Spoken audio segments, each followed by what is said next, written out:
Aujourd'hui, l'essentiel des populations du Maghreb arabophone s'imaginent être d'origine arabe, alors qu'il s'agit de berbères convertis. Plusieurs fois, je discutais avec des étudiants. Ils disaient, non, vous n'êtes pas arabe, vous êtes berbères convertis. Mais non, me disait-il, ils me récitaient leur généalogie. Je dis oui. Mais le problème, c'est que la conversion fait rentrer dans la kabila de celui qui a converti.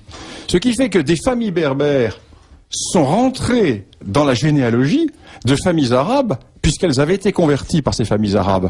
Donc elles vont remonter quasiment aux tribus d'Arabie, alors que ce sont des berbères de Kabylie, de l'Ouarsenis ou de l'Atlas.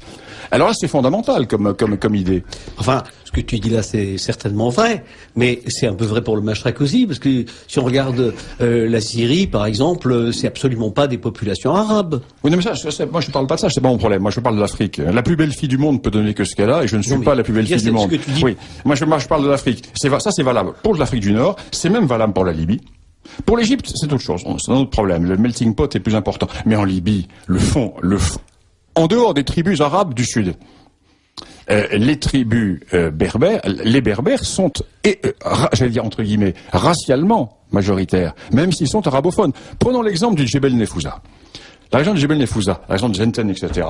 Il y a une partie de ces tribus berbérophones et les autres qui sont arabophones. Et la presse nous disait ce sont les tribus arabes. Non, ce sont des tribus berbères qui se sont converties à l'islam et qui ont pris la langue arabe. Mais toute cette partie ouest de la Libye qui est adossée à la Tunisie est une partie de la Libye qui est berbère. Elle est racialement, entre guillemets, berbère. Et en Afrique du Nord, au Maghreb, pardon, la question est très claire également. Nous avons aujourd'hui l'arrivée des Arabes est parfaitement connue. Elle est bien datée. Au moment de la conquête, au moment de la première conquête contre les Byzantins, l'apport arabe c'était une goutte d'eau, inexistant. D'ailleurs, la conquête de l'Espagne était faite par des Berbères. Ce qui a permis à mon collègue Ignacio Olagüe d'écrire cette thèse un peu au titre provocateur. Les Arabes n'ont pas envahi l'Espagne. C'est vrai, ils sont des Berbères. Ce sont des Berbères rifins, dirigés en partie par des Arabes. Quand arrivent les Arabes? Beaucoup plus tard. Ils arrivent au XIe, XIIe, XIIIe siècle, avec l'émigration des Beni Mahil, des Beni Salahim, des Beni Hilal. On les regroupe sous le groupe des Hilaliens. Pourquoi? Car ces tribus bédouines sortent d'Arabie et elles viennent piller l'Égypte. Or, qui est au pouvoir en Égypte à l'époque? C'est le sultanat fatimide. Sultanat fatimide, berbère. Car n'oublions pas que les Fatimides, la troupe fatimide, ce sont les Koutama, tribus berbères de petite Kabylie.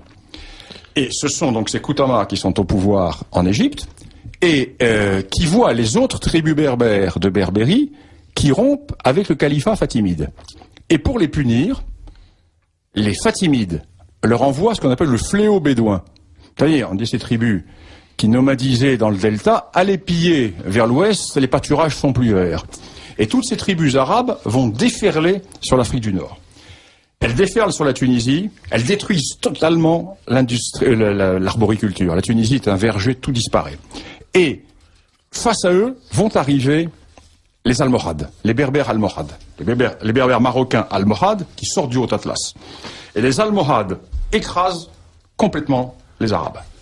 Et là, le grand basculement de l'histoire nord-africaine se produit, l'histoire maghrébine.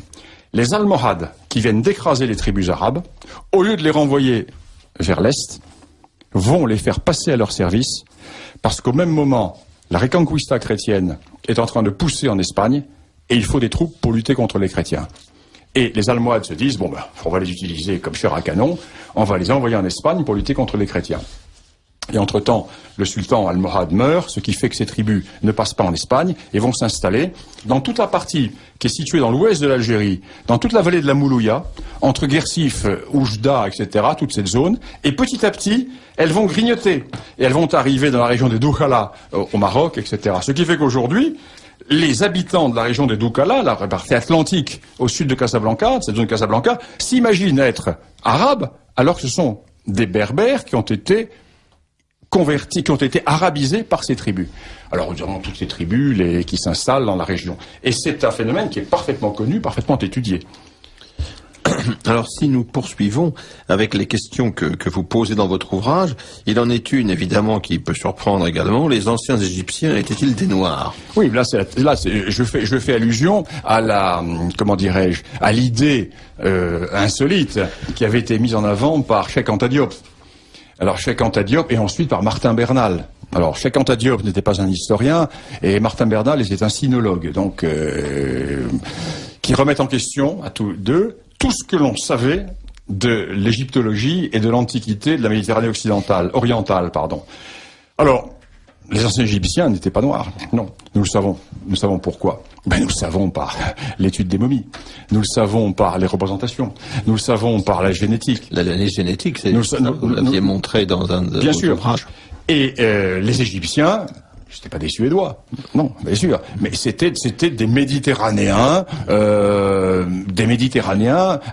peut-être un peu basanés, mais pas des Noirs. Comme la population de l'Égypte aujourd'hui n'est pas noire.